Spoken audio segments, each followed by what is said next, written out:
orang soleh itu seperti itu ya. Orang soleh itu punya wirid-wirid.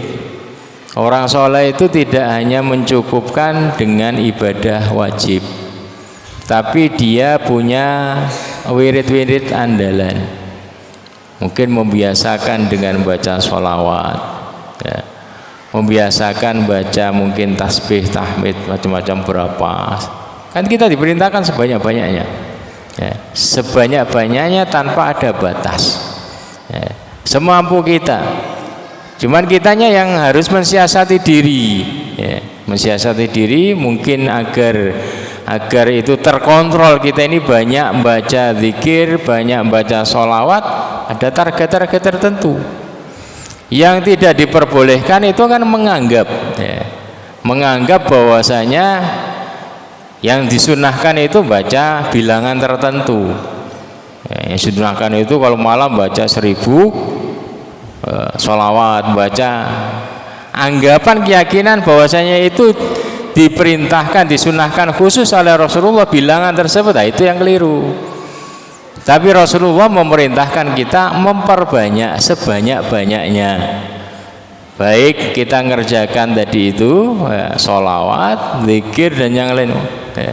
Zikron katsiro, zikir yang banyak. Kan gak ada batas. Cumanya tadi itu ya, kalau kita tidak punya target tertentu, maka kita akan seenaknya saja ya. Kalau kita tidak ada target tertentu, kita hanya seenaknya saja, sekenanya.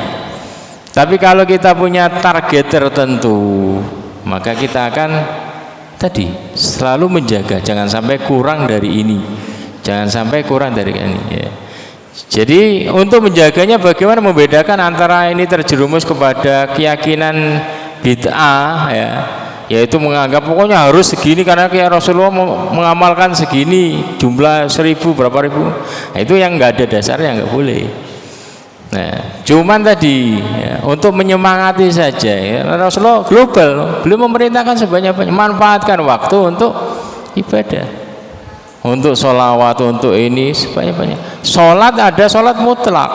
Sholat mutlak itu sholat yang penting sholat. Seperti Abu Dzar, ketika sholat terus ditanya, Abu Dzar, kamu ngerti nggak jumlah rakaatmu, ganjil atau genap? Ya. Kata Abu Dzar, kalau saya nggak ngerti, Allah ngerti. Berapa rakaat yang saya sudah kerja. Yang penting saya sholat. Nah itu sholat mutlak. Sholat mutlak itu yang penting sholat. Ya. Meskipun nggak ngerti berapa jumlah rakaat, kalau udah capek berhenti sudah. Itu namanya sholat. Nggak ada batasnya, nggak apa-apa. Ya. Inilah orang-orang soleh, ya, orang-orang soleh yang ada khusus ya. Seperti Abu Hurairah tadi menjadi orang hebat karena tadi beliau terbaik di dalam membagi waktunya. Betul-betul kecintaan dia kepada hadis Nabi ini harus ada bukti. Buktinya apa? Ada waktu khusus untuk baca-baca hadis Nabi, untuk murajaah ya. Sepertiga malam ya. Ya. Tergantung kita, mungkin setengah jam, 1 jam, terserah. Yang penting ada ya.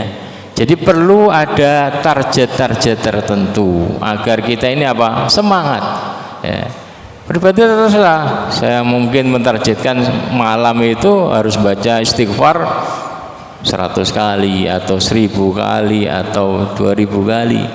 Nah, baca sholawatnya segini, baca ininya segini, nggak ada masalah ya. Yang penting tadi itu memotivasi diri untuk tadi mengisi waktu-waktu dengan amal-amal yang hebat, yang amal-amal yang barokah. Kenapa? Karena kalau kita tidak mengisi waktu kita dengan hal-hal yang baik seperti ini, setan akan datang isinya. Baik diisi dengan lengar-lenger, dengan ngopi, dengan apa saja ya. Kan mending diisi dengan yang baik-baik tadi. Tergantung kita memprogramkan loh. Diisi karena waktu mesti diisi ya. Apakah diisi dengan yang baik ataukah tidak diisi? Kok tidak diisi? Ya diisi dengan sesuatu yang nggak bermanfaat, maksudnya seperti itu ya. Jadi maksud hadis ini adalah memberikan tadi, memberikan gambaran, contoh teladan agar kita menjadi orang-orang seperti ini. orang-orang yang punya zikir khusus, orang-orang yang punya wirid khusus. Yang penting ini wiridnya syar'i, disyariatkan, tasbih, tahmid, itu maksudnya. Ya, sholawat, ini bagian dari itu. Atau diisi dengan murojaah Quran, murojaah hadis, atau diisi dengan sholat qiyamul lail. Yang penting ada program-program kebaikan seperti itu.